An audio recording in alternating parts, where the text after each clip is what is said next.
Have you ever heard of the military unit during the Vietnam War, which sustained a casualty rate of over 100%, maintained a kill-to-death ratio of 500 to 1, and also earned 13 Medals of Honor in the course of only 8 years? That unit was the Military Assistance Command Vietnam Studies Observation Group, otherwise known as MACV-SOG, and they remain one of the least known parts of the secret war that occurred in Laos and Cambodia alongside of the Vietnam War. MACV-SOG was founded on January 24th, 1964 by the Joint Chiefs of Staff with the primary purpose of conducting reconnaissance, sabotage, and harassment operations against the North Vietnamese. They were actually controlled by the Special Assistant for Counterinsurgency and Special Activities at the Pentagon instead of by MACV, even though they were given the MACV title because MACV did not have the operational authority to conduct cross-border missions into Laos and Cambodia. So by placing them under control of the Special Assistant, they were able to basically have a legal framework in which they could go and do cross-border missions. So those cross-border missions began in September of 1965 with Operation Shining Brass when they began going across the border into Laos.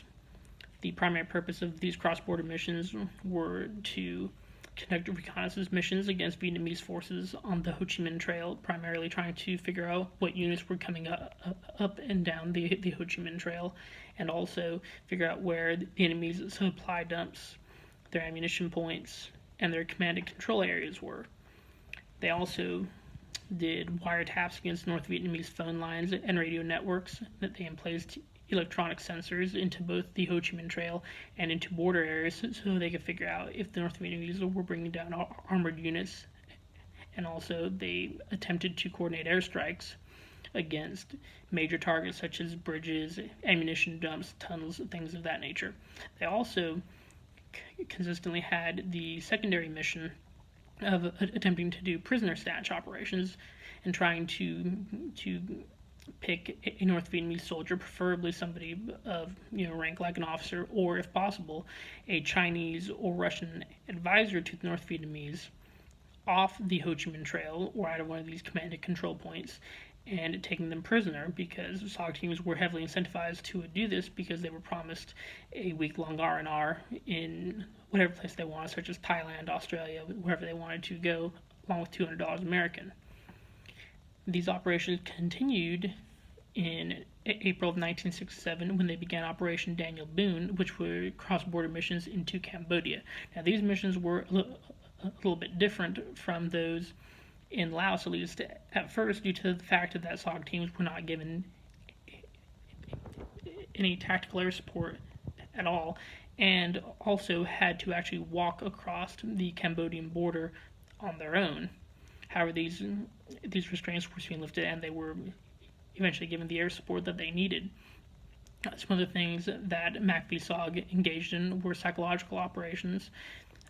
probably the most famous of which is Project Eldest Son, which is where they placed faulty ammunition into North Vietnamese ammunition dumps, and that ammunition, when fired by the North Vietnamese, would explode and give the North Vietnamese a reason to hopefully pause before they tried shooting at the Americans because they didn't know if their ammunition was going to blow up in their face. They also conducted radio propaganda operations against the North Vietnamese citizens and against North Vietnamese soldiers, broadcasting propaganda that was against the Communist Party. And they also assisted the South Vietnamese intelligence services in connecting operations on Cu Lao Cham Island, where they would pluck North Vietnamese fishermen off the coast, transport them to the island, make them think they were still in North Vietnam,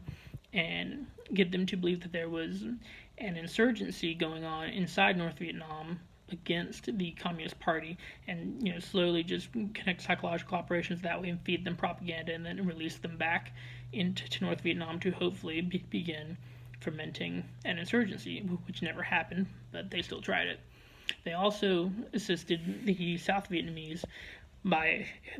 airdropping special agents into North Vietnam and by continuing to assist those agents with their logistical needs. And they also connected what are known as bright light missions, which were primarily focused on on aircrew recovery from downed airplanes, and also trying to assist SOG recon teams, which were experiencing what was known as a prairie fire emergency, which meant that they were in the process of being overrun by the North Vietnamese. The reason for those types of emergencies were because you had 6 to 8 man reconnaissance teams going up against North Vietnamese army units that were regimental or divisional size and had thousands upon thousands of men all hunting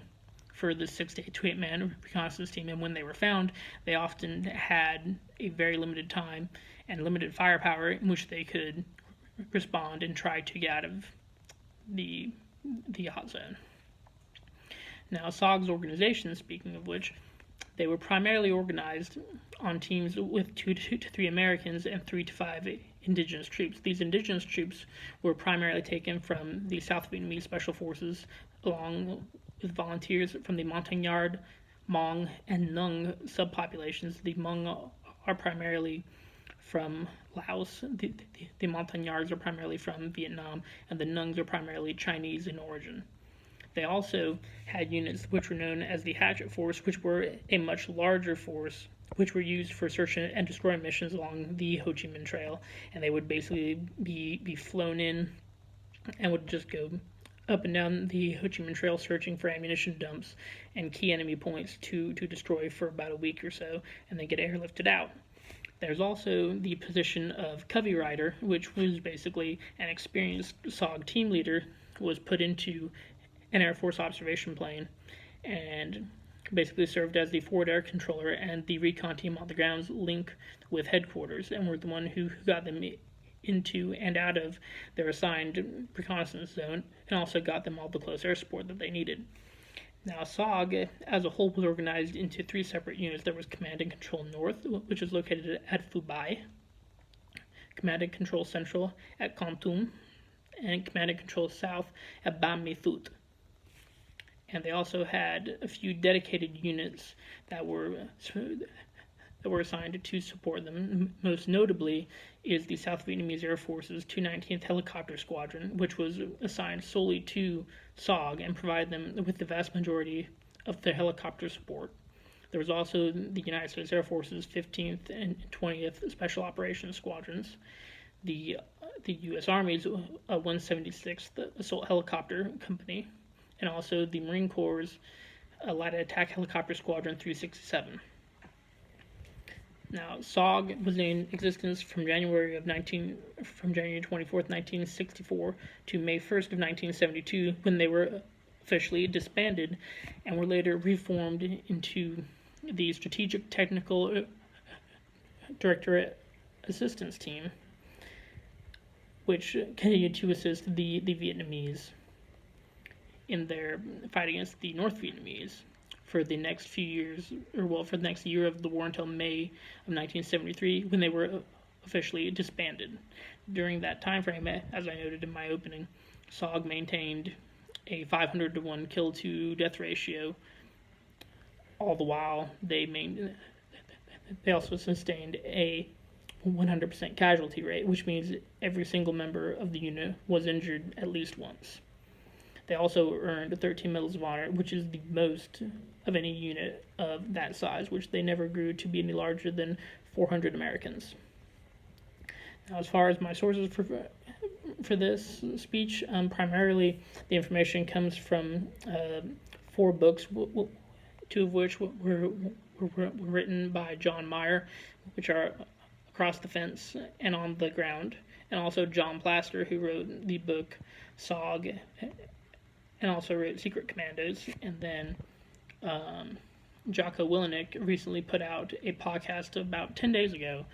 in which he did about 8 hours worth of material with John Meyer talking about SOG, so which was part of what inspired me to make my speech about this, because it brought up how much I enjoy this unit and how much I feel like their history deserves to be remembered. So